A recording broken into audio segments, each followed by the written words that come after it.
Voilà, bonjour, nous sommes à la gare de Lyon, comme on s'est marqué là. Gare de Lyon avec les gilets jaunes. Et on va. Tiens, mets-toi à ma droite. Ouais, toujours à ma droite. Le micro il est là, comme ça je t'entends bien. Vas-y, viens. Alors, nous sommes avec Patrick. Oula, qu'est-ce qui se passe ? Ils sont énervés, tout le monde est énervé. Les gens sont énervés. Ouais. Ouais, t'avais un bouquin là, t'as sorti un bouquin tout à l'heure. Oui, je l'ai sorti à Fredo. Voilà, vas-y, dis-moi un peu ce que t'as dit comme ça. Bah oui.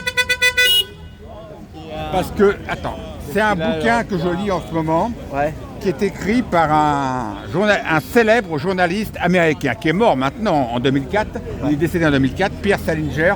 Ah oui, il est connu lui. Oui, ça a été C'est un journaliste. Oui, il a été beaucoup de choses, hein. Il a été homme politique, journaliste, diplomate, écrivain. Il est bien oublié aujourd'hui, mais il a été très célèbre pendant plusieurs décennies. Il parlait bien le français. Ah oui, parce que sa mère était française et son père était américain. Il était américain, Pierre Salinger, mais sa mère était française. Hein. Voilà. Donc, c'est d'abord... Pourquoi je parle de Pierre Salinger ? Par rapport au passage d'un de ses bouquins, qui parle de la réalité de la résistance française pendant la Deuxième Guerre mondiale et du rôle de la police française pendant l'occupation. Alors, il faut présenter Pierre Salinger, parce que c'est pas n'importe qui. D'abord, ça a été un grand combattant pendant la Deuxième Guerre mondiale.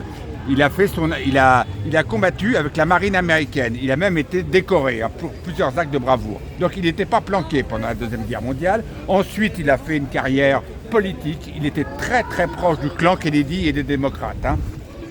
Et il a été porte-parole de la présidence Kennedy pendant tout le mandat de Kennedy, hein, qui s'est achevé tragiquement en novembre 2023 à Dallas. Et après, il a été porte-parole pendant plusieurs mois de la présidence qui a suivi, président Johnson, qui était le vice-président de Kennedy. Donc c'est quelqu'un qui a fait une sacrée carrière politique. Ensuite, en 1968, il était directeur de campagne pour Robert Kennedy, qui normalement aurait dû gagner l'élection présidentielle, mais il a été assassiné dans un motel à Las Vegas. Il était à quelques mètres de lui à ce moment-là. Donc Pierre Salinger a été complètement dégoûté de la politique et après il a fait une carrière de journaliste. Voilà, il a été longtemps correspondant de grandes agences américaines en France. Il adorait la France, Pierre Salinger. Et d'ailleurs, il adorait tellement la France qu'il s'est marié avec une Française. Son dernier mariage, c'est avec une Française. Il a vécu ses dernières années dans le magnifique Luberon, en France. Il avait un mât provençal. Il est mort en France alors ? Il est mort en France. Par contre, son cercueil a été transféré au cimetière Arlington, à Washington, où est enterrée sa grande idole Kennedy. Voilà. John Fitzgerald Kennedy. Bon, donc ça, je te fais le portrait de Pierre Salinger.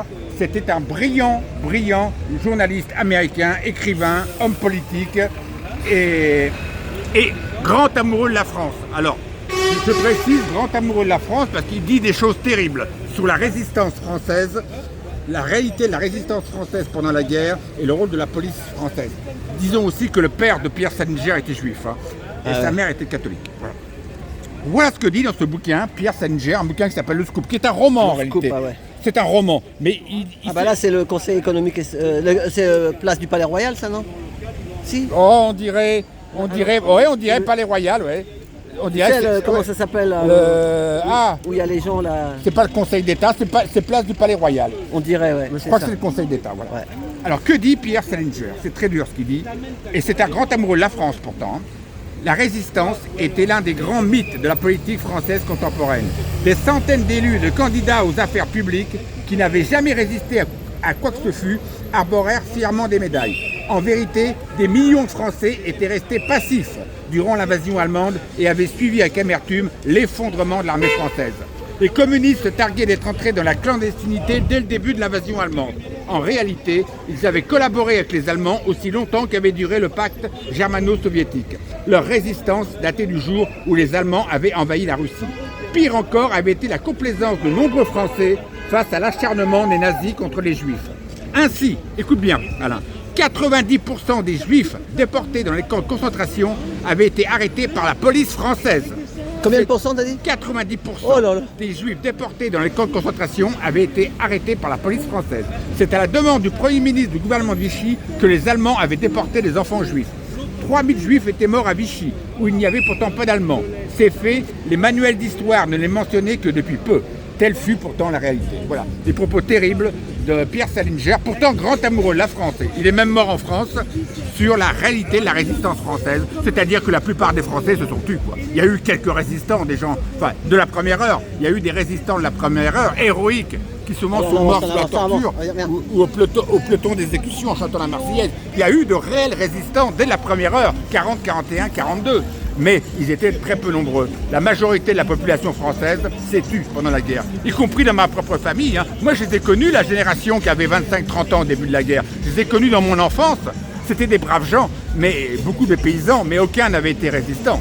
Heureusement, pas Collabo. Non. Voilà, c'est la réalité. Les Français se sont tus en grande majorité. Ils essayaient de bouffer, rutabaga, patates, exode. Ma mère, elle a fait l'exode. Hein, ma mère aussi, en 40. Voilà, c'est ça, ils étaient avec une charrette. Voilà, ma mère a fait l'exode. Et le long de la route, d'un seul coup, il y a le Stuka. Et ils bombardaient les pauvres gens qui marchaient le long de la route. Au bout de quelques... Un peu comme dans d'autres pays, c'est toujours les petits qui trinquent. Hein, ça a toujours été pareil d'ailleurs. Tu te rends compte la peur de la population pour tout abandonner. Moi, dans ma famille paysanne, ils abandonnaient leurs fermes, leurs vaches. Ils s'enfuyaient sur les routes. C'est ça. Avec leurs carrioles. Hein. Ouais. Ma mère a fait l'exode en 40 et puis ils ont été rejoints très vite par les Allemands. Donc ils sont retournés chez eux. Hein. Voilà. C'est ça. Où leur ferme avait été cambriolée. Alors vu qu'elle était complètement excentrée dans la campagne, elle n'avait pu être cambriolée que par des voisins. Voilà. Donc voilà, mais bon, maintenant, nous, si on avait vécu durant cette époque-là, qu'est-ce qu'on aurait fait? C'est la chanson de Goldman, hein, Jean-Jacques Goldman. C'est ça. Qu'est-ce qu'on aurait fait si on avait vécu cette période-là?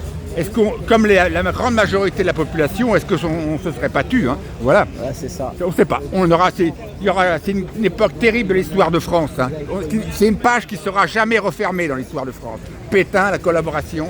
C'est une page qui ne sera jamais... Il y a des dossiers qui attendaient être ouverts. Normalement, ils devraient être ouverts, mais ils n'ouvrent pas peut-être aussi. Tu sais, il y a des dossiers qui ont été déclassifiés, tu sais. Oui, mais... Alors, ils disent qu'il n'y a que les historiens qui peuvent aller voir. Mais et l'historien, peut-être qu'il est de combine. S'il veut vendre un livre, il va falloir que l'éditeur lise bien le livre. Qu'est-ce qu'il marque dedans? Il va dire ça, tu peux le mettre. Et ça, tu peux pas le mettre. C'est une période très trouble, très grise. C'est sûr qu'il y a eu aussi beaucoup de résistants de la dernière heure. Hein. Quand on commençait à sentir que les choses allaient mal tourner pour les Allemands, qui ne pouvaient pas gagner la guerre, il y a eu beaucoup de résistants de la dernière heure. Et puis il y a des gens dans l'administration qui, comment dirais-je, ont ménagé l'avenir, quoi. L'avenir, ils collaboraient avec les Allemands, ils obéissaient à l'administration de Vichy, mais en même temps, ils faisaient quelques actes de résistance où ils pouvaient aider des amis juifs ou des trucs comme ça. C'était une période très grise, hein. Ni noire ni blanche, mais très grise. Voilà, mais tu sais, la plupart des artistes ne pensaient qu'à travailler pendant la guerre, hein, tu sais. C'est ça. Il y a eu quelques grands personnages, enfin il y a très peu de grands artistes qui ont vraiment se sont bien comportés. Il y a Joséphine Baker, il y a Jean Gabin, mais le reste, la plupart du temps, ils chantaient pour les Allemands, ils jouaient pour les Allemands, sans être pro-nazis, hein, mais bon. Mais il fallait bien vivre, il fallait bien travailler, quoi, voilà. Et qu'est-ce que je veux dire? Je voulais dire quelque chose. Édith Piaf qui avait commencé sa vie sur le trottoir quand même. Pendant la guerre, vivait dans un immeuble à Paris où elle faisait la bringue, elle recevait des gens, elle faisait la bringue complète. Dans cet immeuble, il y avait le bureau de la commandature du quartier. Hein. On sait pas, on devait peut-être torturer des gens dans cet immeuble, on ne sait pas. Hein. Tout est comme ça. Simone Signoret aussi, qui était juive. Bon, à la fin de sa vie, quand elle rencontrait quelqu'un de son âge qui avait connu la guerre, elle le suspectait tout le temps d'avoir été un collabo pendant la guerre. C'est Guy Bedos qui racontait ça. Simone Signoret, à la fin de sa vie, quand elle rencontrait des gens de son âge qui avaient connu la période de la guerre en étant adulte, elle suspectait toujours cette personne d'avoir été un collabo. Mais ce qu'a oublié de dire Simone Signoret, c'est que pendant la guerre, elle a été pendant des années la maîtresse d'un journaliste collaborationniste. Tout est compliqué. Jean-Paul Sartre, qui a écrit les grands bouquins là, sur les dictatures diverses, les mains sales, les bouquins qu'il a pu écrire, pendant la guerre, il était comment ça s'appelait au Café de Flore.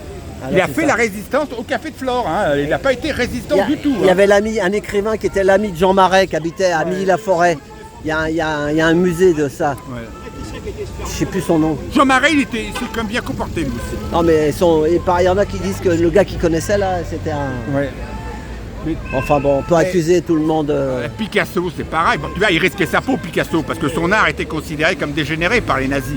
Mais rue du des Grands Augustins. Rue des Grands Augustins. Il avait son atelier là-bas. Ouais. Il y avait les Allemands, des officiers nazis qui venaient le voir, qui regardaient ses tableaux. Je ne sais pas s'ils comprenaient grand-chose à ces tableaux. Bon, il risquait sa peau, parce que son art était considéré par les nazis comme un art dégénéré. Mais il n'a pas résisté du tout, Picasso. Il n'a même pas aidé son ami Max Jacob, le poète juif homosexuel Max Jacob, quand il a été incarcéré par les nazis, il n'a pas bougé le doigt pour le sauver des camps de concentration, parce qu'il a été emmené au camp de concentration. Maintenant, encore une fois, si on avait vécu durant cette époque-là, qu'est-ce qu'on aurait fait? C'est la chanson de Goldman, hein. Il n'y aura jamais de réponse, hein. Voilà.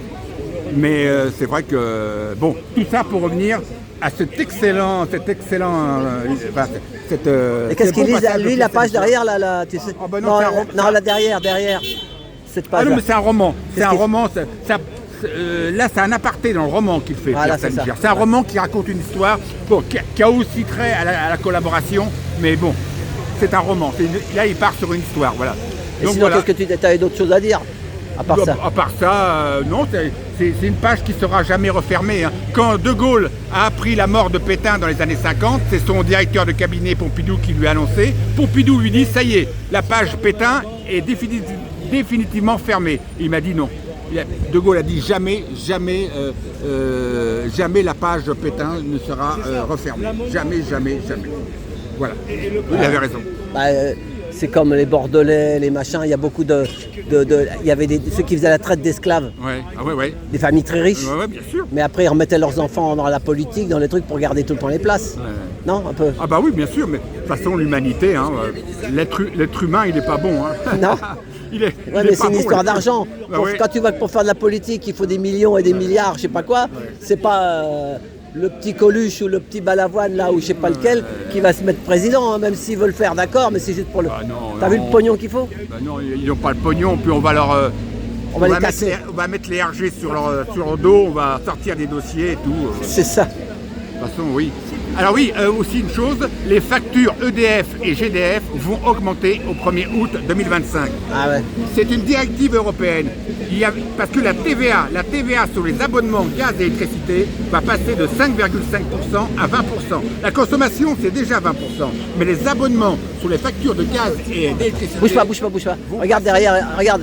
Que des youtubeurs, c'est marrant. Vont passer de 5,5% à 20% au 1er août 2025. Nos factures de gaz et d'électricité, malheureusement, vont augmenter au 1er août 2025. Ça va encore tuer la... Combien de pourcents? La TVA de 5,5 à 20%. Ah ouais, 15% de plus alors. Uniquement sous les abonnements. C'est le quoi? C'est le gaz ou le gaz et l'électricité. Oh là. Donc voilà, ça va encore tuer il y a plus de croissance, mais ça va tuer très peu l'activité économique qu'il y a. Hein. Tu as vu tous les secteurs qui sont en difficulté maintenant. Les voitures neuves, ça s'effondre, la vente de voitures neuves, tout. Le champagne, qui est un excellent indicateur du moral de la population, les ventes de champagne s'effondrent aussi, en France et dans le monde entier d'ailleurs. Hein. Voilà, moi je le vois, hein, même chez Emmaüs, il y a de moins en moins, même les gens qui consomment Emmaüs, avant des fois le parking il est plein, là, il y a de moins en moins de monde, hein. Ils n'ont même pas d'argent pour acheter de l'occasion les gens. Le bâtiment c'est pareil, les constructions d'immeubles ça s'effondre aussi. Hein. Voilà, mais non, et quand le bâtiment ne va pas, c'est toute l'économie qui ne va pas. C'est ça. Alors il y a le problème de l'inflation, évidemment, du pouvoir d'achat qui baisse, de la flambée des prix de l'énergie à cause du marché européen, et à toutes les normes, les réglementations qu'on pond surtout, qui freinent l'activité économique. C'est ça. Voilà. Bon bah ok. Alors, il faut garder le moral et puis voilà. Si on peut partir en vacances, Parce attention, il y a les pompiers, Attention, il y a les pompiers, Bouchard.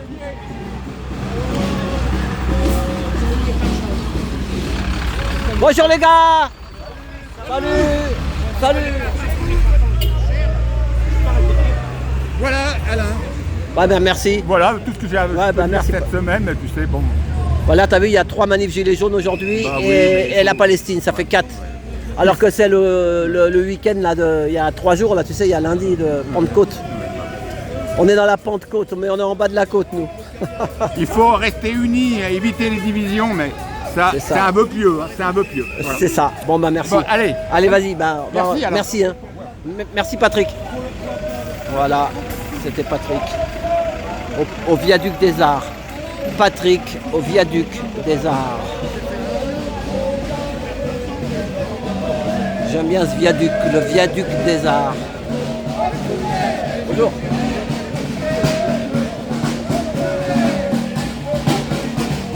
Bonjour. Che Guevara. Le Che, il est là aussi. Là, il vient d'arriver. Il y en a qui nous rejoignent sur la, vous voyez, sur la route. Voilà.